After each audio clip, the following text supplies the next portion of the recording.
Let me go to line 2. John Edeen is with us out of San Antonio. Doctors for Responsible Gun Ownership. Hey, John. Hey, Tom, how you doing? I am well. We're talking about the doctor. I've been getting these first-hand reports from a friend of mine, and his wife was put on the list by the VA, supposedly inadvertently by somebody in the doctor's office who checked a box and fighting this. But what he was telling us was that his doctor is saying, don't tell me anything about guns because I have to report that to the federal government. What's the story? What's the Doctors for Responsible Gun Ownership info on this?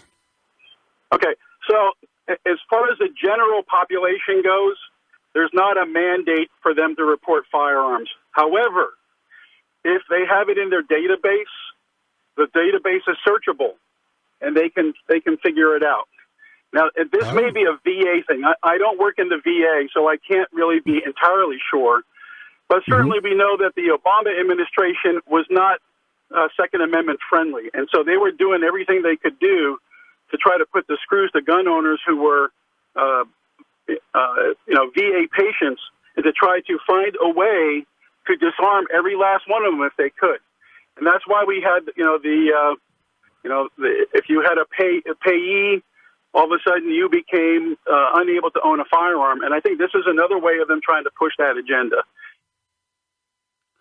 Okay. So where are we now? And I guess the real takeaway, which is the question you probably get every single day, is what should we do if we go to a doctor's office and receptionist, nurse, a form, a doctor ask us about gun ownership? I like your approach. I think your approach is perfectly legitimate.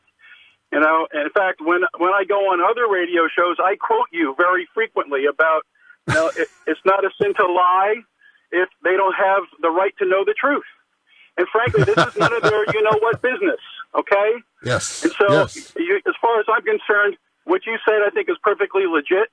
Of course, the DRGO party line is the thing about the boundary violation, and that's also perfectly legitimate. But you know what?